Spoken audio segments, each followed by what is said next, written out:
Salut tout le monde, j'espère que vous allez bien. Aujourd'hui dans cette nouvelle vidéo, on se retrouve enfin pour mon review complet du Xiaomi Redmi Note 2.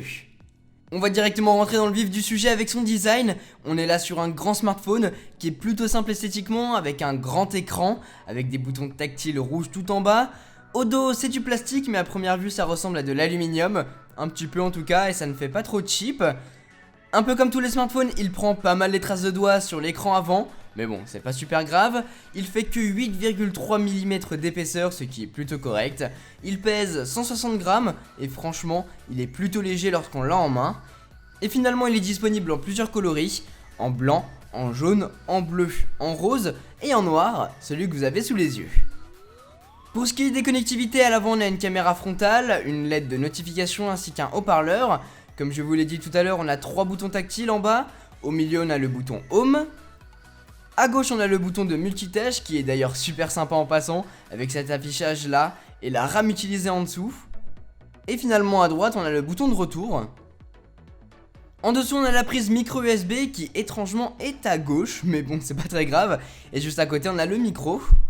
Au-dessus on a la prise jack, un autre micro et un capteur infrarouge pour piloter sa télé à distance par exemple. À gauche on n'a rien. Et à droite on a les boutons de volume et d'alimentation qui sont en plastique. Et ça je vous avoue que je ne suis pas super fan parce qu'au bout d'un certain temps d'utilisation, je pense qu'ils peuvent s'user. Finalement au dos on a la caméra arrière, on a un flash, les speakers tout en bas, qui sont pas super bons d'ailleurs, surtout lorsque le son est au max. Il sature et il y a beaucoup trop d'aigus pour peu de médium et peu de basse. Sinon cette coque arrière est totalement amovible et elle s'enlève comme ceci, ce qui est assez particulier je dois dire. On embarque carrément tout le côté et le dos du téléphone. Bref, c'est ici que vous allez pouvoir changer la batterie si vous le souhaitez, et c'est ici même que vous allez pouvoir mettre jusqu'à 2 cartes micro SIM pour avoir votre partie pro et perso sur vous, ainsi qu'une carte micro SD pour augmenter votre stockage jusqu'à 32 Go. Le Xiaomi Redmi Note 2 possède un écran IPS LCD Full HD avec une résolution de 1920 par 1080 et l'écran est juste sublime. Les couleurs sont éclatantes et ressortent bien, elles restent tout de même fidèles mais franchement elles sont top. Et je suis pas le seul à le dire d'ailleurs, JBDI Collection, Jojol et Pepe Garcia ont eux aussi remarqué ce fait. D'ailleurs si vous voulez voir leur avis sur ce smartphone, le lien sera dans la description. Mais en tout cas son écran est bluffant, ça c'est une certitude. Côté système d'exploitation, soit on aime, soit on n'aime pas comme on dit. Le Xiaomi Redmi Note 2 possède une puce Mediatek octa-core 64 bits cadencée à 2,2 GHz. Il possède 2 Go de RAM, 16 Go de stockage par défaut pour ma part, mais comme je dis précédemment vous allez pouvoir augmenter celui-ci. Il possède le Bluetooth 4.0, il est compatible 4G, il tourne sous Android Lollipop 5.0.2 avec une surcouche constructeur MIUI. Et le moins qu'on puisse dire c'est qu'elle est présente, très présente je dirais même. D'ailleurs il a même fallu que je mette un thème sur les icônes en plus de la surcouche pour les rendre plus belles tellement c'était pas beau au début, vous voyez plutôt. Si vous êtes intéressé par ce thème d'ailleurs je mettrai son nom dans la description. Mais pour revenir à la surcouche, elle est présente partout, on ne voit même plus le Lollipop. Mais lorsqu'on se balade dans les menus, des réglages par exemple, c'est vraiment pas mal esthétiquement. Et puis c'est toujours aussi fluide, c'est même super fluide hein. Donc ça c'est top. Ma plus grande crainte entre guillemets c'est que les constructeurs rajoutent leur surcouche en plus d'Android, mais à cause d'elle, le smartphone lag comme pas possible, mais là ce n'est pas le cas. Sur ce smartphone vous allez pouvoir vraiment tout personnaliser, que ce soit le skin sur vos applications, le défilement des pages, vous pouvez même rajouter des widgets, enfin c'est Android quoi. Niveau benchmark, Geekbench annonce un score de 899 en simple core et 4433 en multicore, ce qui est plutôt correct, voire impressionnant pour un smartphone dans cette gamme de prix. Et AnTuTu lui annonce un score de 44 476. Les jeux tournent comme sur des roulettes, j'ai envie de dire. Jusqu'à maintenant, je n'ai ressenti aucun ralentissement ou de bug pendant que je jouais. Donc franchement là-dessus, il n'y a aucun souci. Par contre, il chauffe un peu en haut de l'écran. Pour sa batterie, c'est pas tip top. Il a une batterie de 3060 mAh. Mais si vous avez le profil du gars, ou de la fille aussi bien sûr, qui joue pas mal sur son téléphone, il va difficilement vous accompagner pendant toute la journée. Si vous faites des tâches classiques de type envoyer des messages, aller sur les réseaux sociaux, regarder des vidéos et prendre des photos, comme moi en tout cas, vous allez pouvoir tenir un petit peu plus d'un jour, mais quoi qu'il arrive, il faudra le recharger le soir. C'est vraiment son plus gros point négatif je pense. Après vous allez pouvoir le passer dans différents modes pour gagner un petit peu plus de batterie. Xiaomi appelait ça des profils. Par défaut il y en a 3, le par défaut, le marathon et le mode veille. Sachant que le mode veille est le plus intéressant pour économiser de la batterie.